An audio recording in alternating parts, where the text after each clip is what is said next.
नमस्कार दोस्तों, आपका स्वागत है हिमाचल के सबसे ताज़ा खबरों के साथ। आज हम आपको 19 नवंबर 2023 के मुख्य समाचार प्रस्तुत करेंगे। हिमाचल के विकास, पर्यटन और सामाजिक क्षेत्र की ताज़ा जानकारी के लिए हमारे चैनल को सब्सक्राइब करें और अपडेट के लिए हमें फॉलो करें। शिमला से ठंडे हुए ऊना सोलन, प्रदेश में 24 नवंबर तक बारिश बर्फबारी नहीं। हिमाचल में पिछले कई दिनों से खिल रही लगातार धूप के कारण दिन के समय जहां मौसम सुहावना बना हुआ है, तो वहीं सुबह और शाम के समय ठंड हल्की बढ़ गई है। आलम यह है कि मैदानी क्षेत्रों की तुलना में निचले क्षेत्रों में ठंड ज्यादा है। राजधानी शिमला की तुलना में ऊना सोलन में तापमान ज्यादा है। राजधानी शिमला का न्यूनतम तापमान शनिवार को 9.1 डिग्री सेल्सियस दर्ज किया गया है, तो वहीं सोलन का न्यूनतम तापमान 6.8 डिग्री सेल्सियस दर्ज किया गया है। हिमाचल में मौसम अब 24 नवंबर तक साफ रहने वाला है। 24 नवंबर तक बारिश बर्फबारी के कोई आसार नहीं है। मौसम विज्ञान केंद्र शिमला के निदेशक सुरेंद्र पॉल ने बताया कि प्रदेश में अभी पश्चिमी विक्षोभ सक्रिय होने से बारिश के कोई आसार नहीं है। ऐसे में आने वाले एक सप्ताह तक प्रदेश में धूप खिली रहेगी। किन्नौर में जियोथर्मल तकनीक से बनेगा सीए स्टोर, सरकार और आइसलैंड की कंपनी के बीच एमओयू साइन।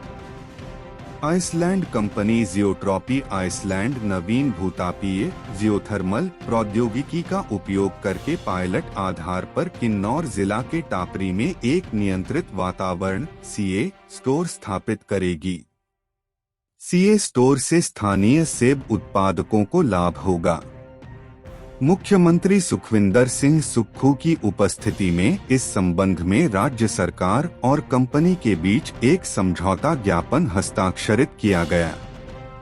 एचपीएमसी के प्रबंध निदेशक सुदेश कुमार मोखटा ने राज्य सरकार की ओर से इस पर हस्ताक्षर किए, जबकि जियोट्रॉपी आइसलैंड के अध्यक्ष थॉमस ओटोहैंसन ने कंपनी का प्रतिनिधित्व किया।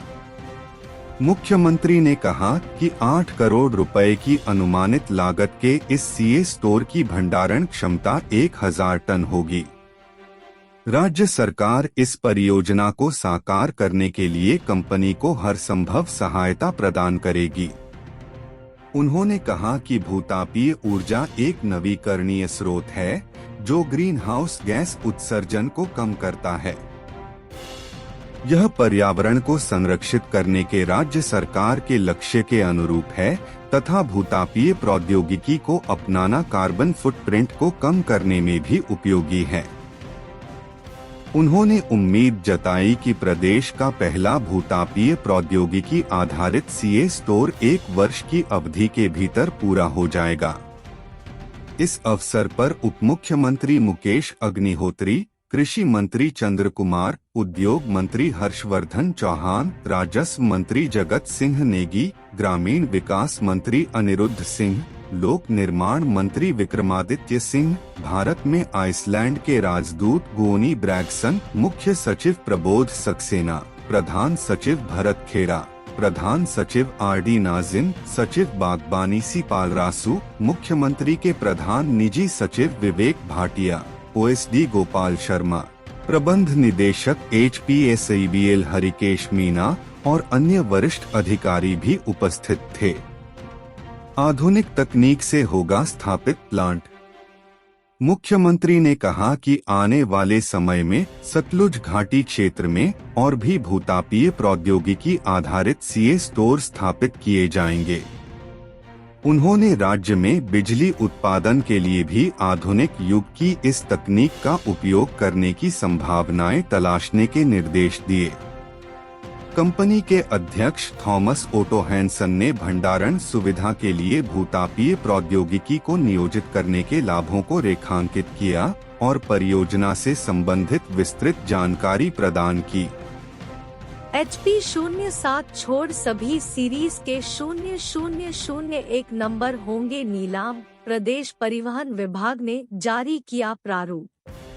परिवहन विभाग अब 0001 नंबर भी नीलाम करेगा। पहले यह नंबर सिर्फ VVIP के लिए आरक्षित रहता था, लेकिन अब आम लोग भी 0001 खरीद पाएंगे। परिवहन विभाग की ओर से 0001 नंबर की नीलामी के लिए प्रारूप तैयार कर दिया गया है। यह प्रारूप ईगजेट पर प्रकाशित कर दिया गया है। ऐसे में अब परिवहन विभाग ने 7 दिनों के भीतर लोगों से इस बारे में आपत्तियां एवं दावे मांगे हैं। विभाग की ओर से जारी प्रारूप में कहा गया है कि HP 07 सीरीज 0001 से 0010 तक नंबर नीलाम नहीं होंगे। ये नंबर सामान्य प्रशासन विभाग के लिए आरक्षित है। इन नंबरों के लिए सामान्य प्रशासन विभाग को विशेष रजिस्ट्रीकरण फीस में भी छूट दी जाएगी। HP 07 के अलावा सभी सीरीज के 0001 से 0010 तक के सभी नंबर लोग खरीद सकते हैं। VVIP नंबर की खरीद के लिए परिवहन विभाग के इफेसी नंबर पोर्टल पर ऑनलाइन बोली लगेगी। बोली में भाग लेने वाले व्यक्ति को पहले नंबर के बेसिक प्राइस की 30% राशि पहले चुकानी होगी। इसके बाद ही वह बोली में भाग ले पाएगा। गौरतलब है कि VIP नंबर से परिवहन विभाग की अब तक 10 करोड़ से ज्यादा अधिक की आय हो चुकी है। हिमाचल में गाड़ियों के लिए VIP नंबरों का क्रेज बढ़ रहा है। गाड़ियों के लिए VIP नंबर की खरीद के लिए वाहन मालिक करोड़ों रुपए की बोली लगाकर नंबर खरीद रहे हैं। परिवहन विभाग से प्राप्त जानकारी के अनुसार सिर्फ 4 VIP नंबर 55 लाख रुपए की कीमत में बिके हैं। इन चारों नंबरों में से 3 नंबरों की खरीद शिमला जिला में हुई है। इनमें 2 नंबर कोटखाई आरले और 1 VIP number Theog RL series का खरीदा गया है। वहीं एक अन्य VIP number Nalagarh ILA series का खरीदा गया है। ऐसे में अंदाजा लगाया जा सकता है कि VIP नंबर के लिए वाहन मालिक लाखों रुपए खर्च करने को तैयार है। HDM अभी तक HP 99 से 9,999 की सबसे ज्यादा बोली। परिवहन विभाग के अधिकारियों का कहना है कि सबसे ज्यादा बोली HP 99,999 नंबर की लगी है। यह नंबर 30 लाख रुपए में खरीदा गया है। हालांकि इस नंबर के लिए पहले करोड़ों रुपए की फर्जी बोली लगाई गई थी। इसके बाद विभाग ने ई-ऑक्शन प्रणाली में सुधार किया था ताकि किसी प्रकार का फर्जीवाड़ा सामने न आए। इस नंबर के बाद दूसरी सबसे ज्यादा बोली HP 09D0009 नंबर के लिए लगी है। यह ठियोग RLA की सीरीज है। यह नंबर 9.45 लाख रुपए में खरीदा गया है। इसके अलावा HP 12Q0008 नंबर 8.10 लाख रुपए में खरीदा गया है। यह नंबर नालागढ़ की RLA सीरीज का है। HP 990007 नंबर 7.5 लाख रुपए में खरीदा गया है। इन 4 नंबरों के लिए सबसे ज्यादा बोली लगाई गई है। कहीं गिफ्ट कार्ड न लगा दे लाखों की चपत, साइबर ठग लोगों को ठगने के लिए आजमा रहे नए नए तरीके। साइबर ठग आए दिन ऑनलाइन ठगी के नए नए तरीके अपनाकर लोगों को लाखों रुपए की चपत लगा रहे हैं। साइबर ठग अब गिफ्ट कार्ड के माध्यम से लोगों से धोखाधड़ी करने का प्रयास कर रहे हैं। साइबर ठगों से बचने को लेकर साइबर सेल शिमला ने एडवाइजरी जारी की है। गिफ्ट कार्ड धोखाधड़ी उपहार कार्ड धोखेबाजों के लिए सबसे लोकप्रिय उपकरण है। गिफ्ट कार्ड के माध्यम से की गई धोखाधड़ी की रिपोर्ट आजकल की जाती है। प्रत्येक उपहार कार्ड डिजिटल नकदी की तरह होता है, जिसमें स्थायी रूप से जुड़े खाते की जानकारी के बारे में कोई कंपनी नहीं होती है जो इसे एक व्यक्ति से जोड़ सकती है। उपहार कार्डों को व्यापारिक वस्तुओं में या यहां तक कि वापस कॉस्ट में बदलना भी आसान है। साइबर सेल के एएसपी नरवीर राठौर ने बताया कि यदि आपको पैसे या अन्य सहायता मांगने वाला कोई ईमेल प्राप्त होता है तो ध्यान से जांच लें कि यह किसी ऐसे व्यक्ति के सही ईमेल पते से भेजा जा रहा है जिसे आप जानते हैं। उन्होंने बताया कि स्कैमर्स के पास अक्सर एक ऐसा पता होता है जो सटीक दिखता है, लेकिन एक या दो अक्षर का होता है। अगर यह वित्तीय संकट में किसी के लिए मदद का अनुरोध करने वाला कॉल है, तो रुको और उस व्यक्ति को यह जांचने के लिए कॉल करें कि क्या यह वास्तविक स्थिति है। यदि दूसरा व्यक्ति आपसे शीघ्रता से कार्रवाई करने के लिए कह रहा है, तो यह ठगी का एक स्पष्ट संकेत है। SP cyber crime Rohit Malpani का कहना है कि कोई भी लेन देन करने से पहले सतर्क रहें और ईमेल भेजने वाले या कॉल करने वाले की साख को सत्यापित करें। इसके अलावा यदि दूसरी ओर का व्यक्ति किसी कारणवश अपंग और दुर्गम होने का दावा करता है, एक सम्मेलन में, किसी विदेशी देश में, अस्पताल आदि में, यह आपको धोखेबाज के दावों को क्रॉस सत्यापित करने से रोकने के लिए एक चाल हो सकती है। उन्होंने बताया कि मनगढ़ंत कहानी पर विश्वास न करें और ईमेल कॉल की सामग्री को सत्यापित करने के लिए ज्ञात सत्यापित संपर्क चैनलों के माध्यम से प्रेषक से संपर्क करें। उन्होंने बताया कि ठगी की शिकार हुए लोग 017726203331 और हेल्पलाइन नंबर 1930 पर भी शिकायत दर्ज कर सकते हैं। हिमाचल के ऊंचे क्षेत्रों में उगाएं गेहूं की सप्तधरा किस्म, चारे के लिए राई घास की करे बिजाई। प्रदेश के निचले सिंचित क्षेत्र में गेहूं की HPW 155, BL 907, HS 507, HS 562, HPW 349, HPW 249, HP 368, HPU 236, उन्नत PVW 550, HD 2380, HD 2967 व ऊंचे क्षेत्रों में सप्तधरा किस्मों की बुआई करें।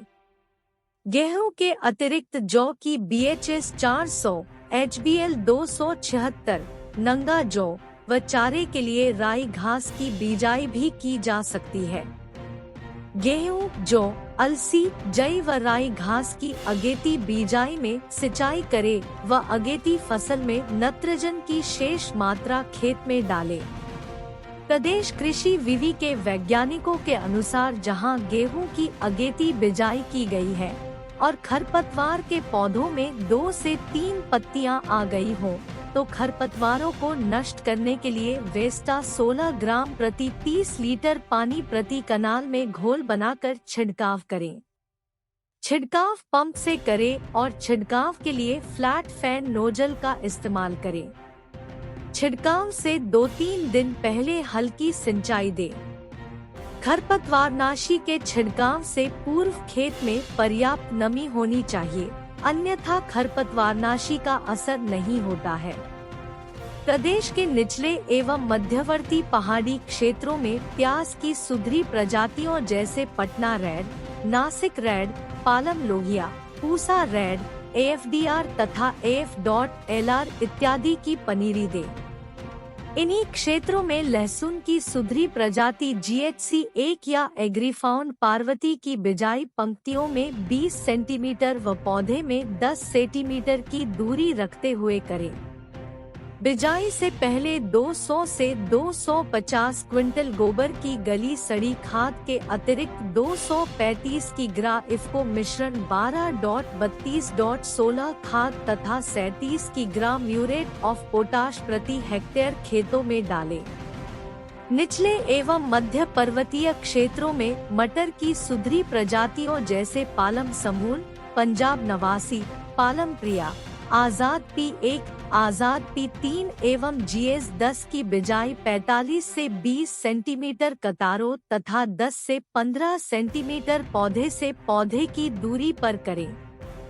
इन्हीं क्षेत्रों में मूली, गाजर व शलजम इत्यादि में पौधे की छटाई करें। फूलगोभी, बंदगोभी, ब्रोकली, चाइनीज सरसों इत्यादि की रोपाई 45 से 60 सेंटीमीटर पंक्ति से पंक्ति तथा 30 से 45 सेंटीमीटर पौधे से पौधे की दूरी पर करें। गांठ गोभी, पालक, लेट्यूस, मेथी, धनिया व क्यों वोकला आदि को भी लगाने व बोने का उचित समय है। रोपाई से पूर्व 200 से 250 क्विंटल गोबर की गली सड़ी खाद के अतिरिक्त 185 किलोग्राम इफ्को मिश्रण 12.32.16 खाद तथा 30 से 10 किग्रा म्यूरेट ऑफ पोटाश प्रति हेक्टेयर की दर से खेतों में डालें।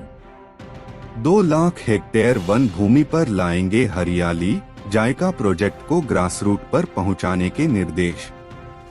जायका वानिकी परियोजना के कार्यों को जमीनी स्तर पर पहुंचाने के लिए अतिरिक्त प्रधान मुख्य अरण्यपाल एवं मुख्य परियोजना निदेशक नागेश कुमार गुलेरिया ने सभी फील्ड स्टाफ को दिशा निर्देश जारी किए। एक दिवसीय समीक्षा कार्यशाला को संबोधित करते हुए फॉरेस्ट रेंज अफसरों एवं टीम मेंबर्स को आगामी लक्ष्य तय किए। कार्यशाला को संबोधित करते हुए नागेश कुमार गुलेरिया ने सभी फील्ड तकनीकी यूनिट्स को सख्त निर्देश देते हुए कहा कि आने वाले दिनों में नर्सरियों को और सुदृढ़ करने की सख्त जरूरत है।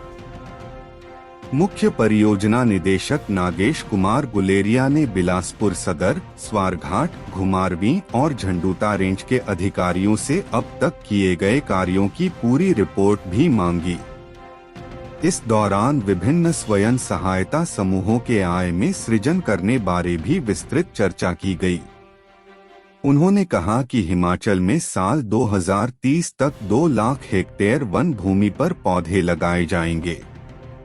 सरकार ने प्रदेश के 30% भाग को वनों के अधीन लाने का लक्ष्य रखा है।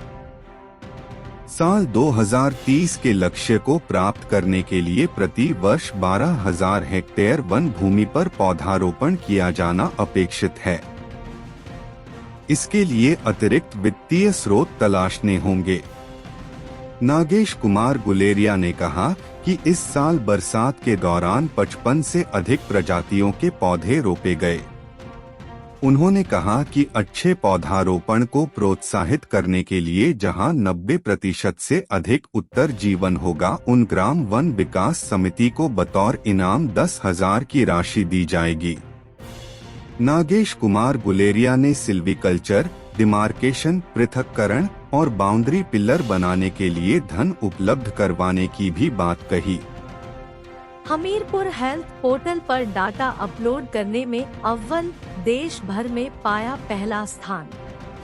Integrated health information platform IHIP portal पर रियल टाइम डाटा अपलोड करने में हमीरपुर जिला पूरे देश में पहले नंबर पर रहा है।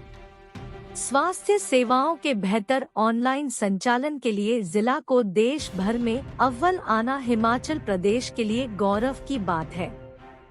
ऑल इंडिया लेवल पर सिर्फ 2 जिला को प्रथम चुना गया है, जिनमें हिमाचल प्रदेश का सबसे साक्षर जिला हमीरपुर तथा हरियाणा का जिला झज्जर शामिल है। हमीरपुर ने PHC से लेकर CHC व लैब का सारा डाटा ऑनलाइन अपलोड किया है। यह रोगों पर निगरानी रखने वाला पोर्टल है, जो कि वर्ष 2021 में शुरू हुआ था। IHIP पोर्टल पर बीमारियों से संबंधित जानकारी साझा की जाती है। स्वास्थ्य विभाग के कर्मचारियों की मेहनत का फल है कि आज हमीरपुर जिला रियल टाइम डाटा अपलोड करने में देश भर में अव्वल आका गया है। बता दें कि PHC या CHC के बाद लैब में जांच के बाद बीमारी का डाटा रियल टाइम अपलोड किया जाता है। यह डाटा IHIP पोर्टल पर अपलोड किया जाता है। यह डाटा किसी बीमारी के संदर्भ में जानकारी पोर्टल पर उपलब्ध करवाता है। इसका मुख्य मकसद बीमारी को फैलने से पहले ही रोक लेना है। डाटा ऑनलाइन होने पर प्रदेश स्तर तक पता चल जाता है कि कौन सी बीमारी गंभीर है। जाहिर है कि हमीरपुर के टॉनी देवी में पीलिया फैला था, तो उसका मॉनिटरिंग कर डाटा ऑनलाइन किया गया था।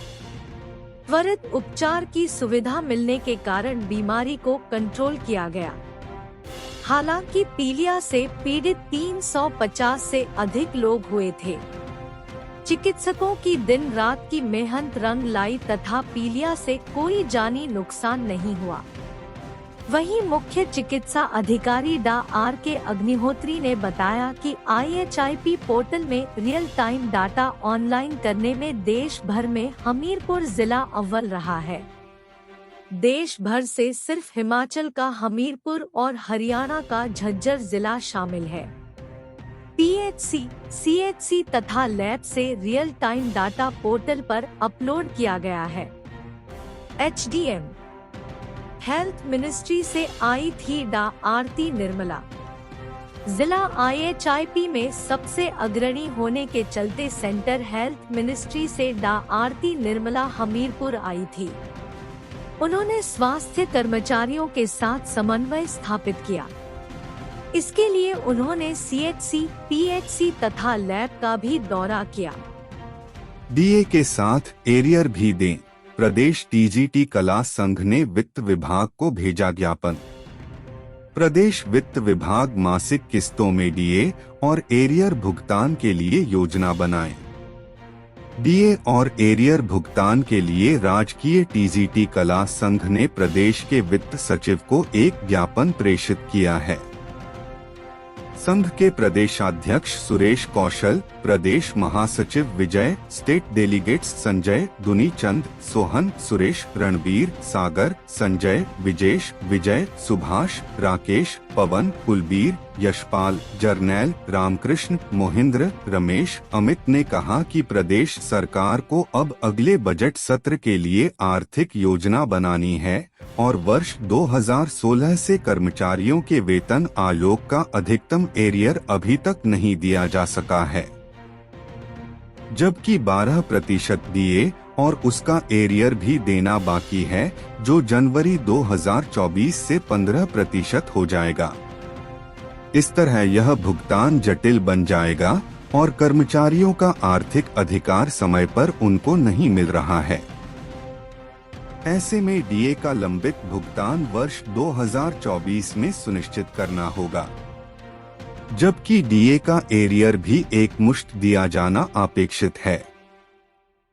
वेतन आयोग का एरियर किश्तों में प्रतिमाह वेतन के साथ देना शुरू किया जाए, ताकि अगले वेतन आयोग से पहले वर्ष 2016 से लागू वेतन आयोग का लाभ दिया जा सके। अगर किस्तों में भी भुगतान अब शुरू कर दिया जाए तो ही अगले 3 वर्षों में यह भुगतान संभव होगा। कहाँ गई 4 सितंबर 2014 की इंक्रीमेंट? वित्त विभाग ने 2016 के पे स्केल देते हुए वर्ष 2012 के बढ़े हुए ग्रेड पे लाभ छीन लिए हैं। 2.59 फैक्टर लेने वालों को 2006 के स्केल अनुसार लाभ मिले हैं।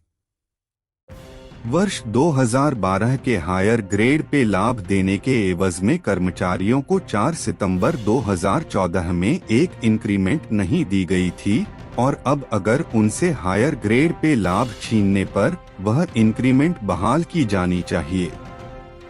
कांग्रेस की गारंटियों की तरह ही निकली दिवाली पर 100 ग्राम एक्स्ट्रा चीनी देने की घोषणा। जयराम। नेता प्रतिपक्ष जयराम ठाकुर ने कहा कि कांग्रेस प्रदेश के लोगों से वादे करके वाहवाही लूटती है और बाद में उसे पूरा नहीं करती है। यह कांग्रेस की आदत बन चुकी है। कांग्रेस ने चुनाव के पहले 10 गारंटियां दी, एक भी नहीं पूरी की। उसी तरह दिवाली में सुख की सरकार ने डिपो में प्रति व्यक्ति 100 ग्राम एक्स्ट्रा चीनी देने की घोषणा करके मीडिया में खूब वाहवाही लूटी और दिवाली के बाद एक हफ्ते बीत जाने के बाद भी लोगों को चीनी नहीं मिल पाई है। इतना ही नहीं, सरकार ने हर महीने नियमित तौर पर डिपो में प्रति व्यक्ति दी जाने वाली 500 ग्राम चीनी भी नहीं दी। यह तो हर साल 1 लाख लोगों को 1 लाख रोजगार देने का वादा करके 10,000 लोगों को नौकरी से निकालने वाली बात हो गई। कांग्रेस इसी तरह से जो कहती है उसका उल्टा करती है।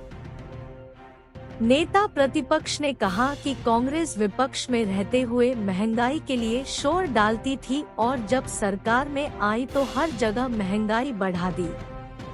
डिपोओं पर मिलने वाले राशन के दाम 20% तक बढ़ा दिए। डिपोओं में मिलने वाले दालों की संख्या 3 से घटाकर 2 कर दी। इसी तरह से कांग्रेस सरकार ने सुख की सरकार का नारा देकर प्रदेशवासियों को धोखा देने का कोई मौका नहीं छोड़ रही है। जयराम ठाकुर ने कहा कि सरकार वही वादे करे जो वह पूरा कर सके तो अच्छा होगा, नहीं तो कांग्रेस के नेताओं का आम लोगों के बीच जाना दूभर हो जाएगा। आपदा प्रभावित 9,655 और घरों के निर्माण की मंजूरी देने के लिए प्रधानमंत्री का आभार।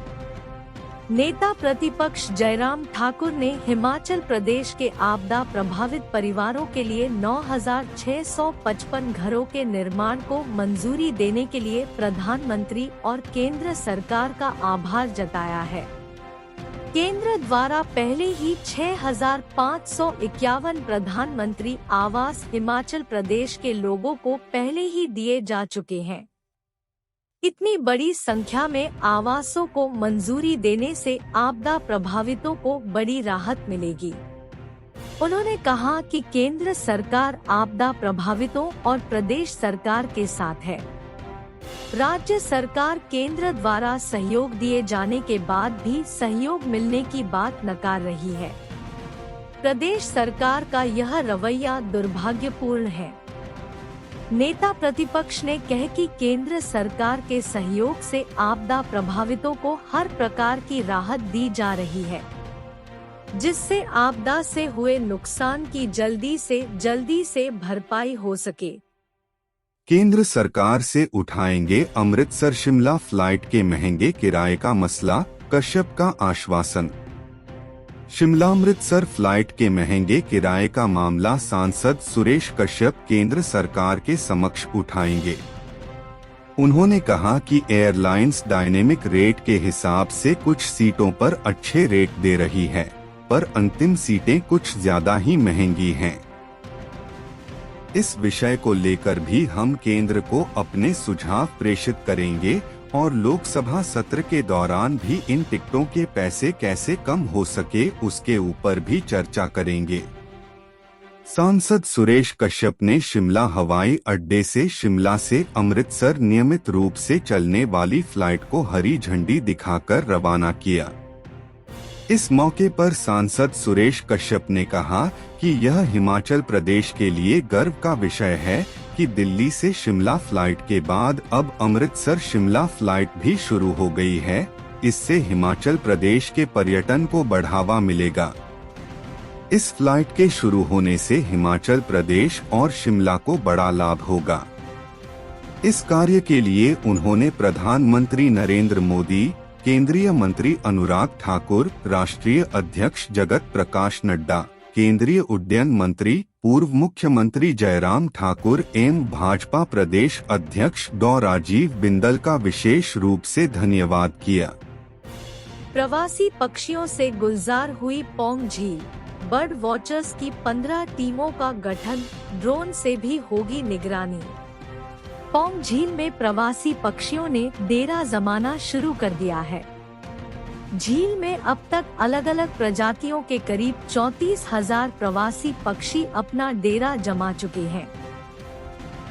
झील में पक्षियों के आने साथ ही शिकारी भी सक्रिय हो जाते हैं। पक्षियों के अवैध शिकार को रोकने के लिए वन्य प्राणी विभाग ने अपनी तैयारियां पूरी कर ली है। विभाग ने पक्षियों की सुरक्षा के मद्देनजर पौंग झील को 15 बीटों में विभाजित करके बर्ड वॉचर्स की 15 टीमों का गठन कर लिया है, जो दूरबीन के जरिए दिन रात पक्षियों की सुरक्षा में चौकस रहेंगे। इसके अलावा ड्रोन से भी पक्षियों पर विभाग की नजर रहेगी।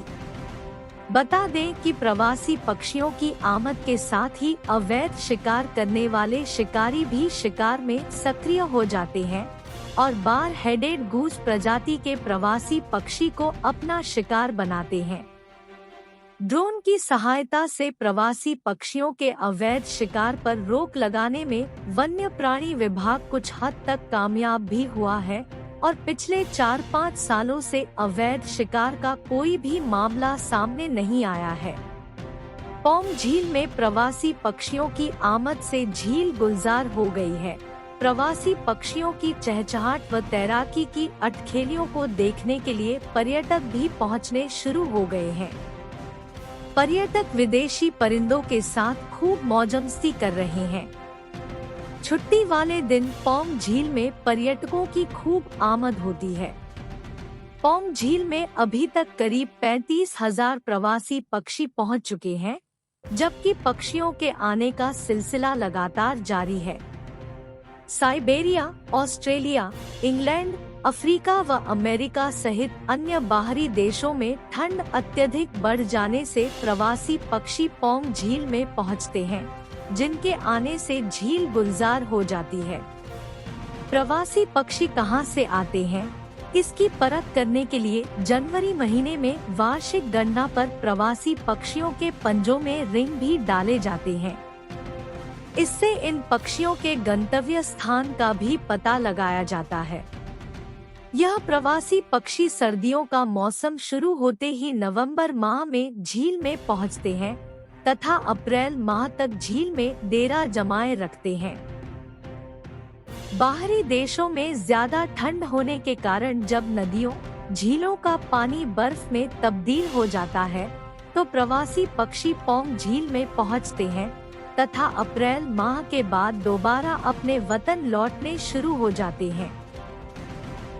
वहीं इस बारे में वन्य प्राणी विभाग हमीरपुर के डीएफओ रेजिनॉल्ड रॉयस्टोन ने बताया कि प्रवासी पक्षियों की सुरक्षा के लिए दूरबीन से लैस बर्ड वॉचर तैनात कर दिए गए हैं। पौंग झील में बर्ड वॉचरों की 15 टीमें पक्षियों पर नजर रखेंगी। प्रवासी पक्षियों की सुरक्षा के लिए ड्रोन से भी विभाग पौंग झील पर नजर रखेगा। ट्रक में बैठे थे यूपी के 25 श्रद्धालु।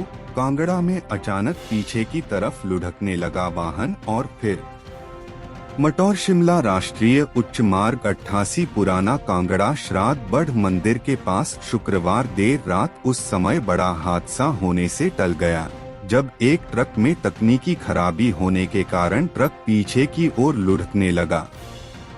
बताया जा रहा है कि यूपी के सहारनपुर से श्रद्धालुओं का एक जत्था रात लगभग 12 बजे कांगड़ा की ओर आ रहा था। तभी पुराना कांगड़ा श्राद्ध बढ़ मंदिर के पास ट्रक में तकनीकी खराब होने व चढ़ाई होने की वजह से ट्रक पीछे की ओर चलने लगा। तभी पहाड़ी के साथ लगते पैरामीटर से ट्रक टकरा गया और वहीं रुक गया, जिससे बड़ा हादसा होने से टल गया। जानकारी मुताबिक मालवाहक ट्रक में 20 से 25 श्रद्धालु बैठे थे। हम अपने राज्य के विकास में योगदान देने में गर्व महसूस करते हैं और हमें उम्मीद है कि आने वाले दिनों में हमें और भी अच्छी खबरें मिलेंगी। इन खबरों को अधिक लोगों तक पहुंचाने के लिए कृपया हमारा कंटेंट साझा करें, हमारे चैनल को सब्सक्राइब करें और अपडेट के लिए हमें फॉलो करें। इसके अलावा बेझिझक अपने विचार कमेंट्स में साझा करें। आपका सहयोग हमें और भी बेहतर काम करने में मदद करेगा। धन्यवाद।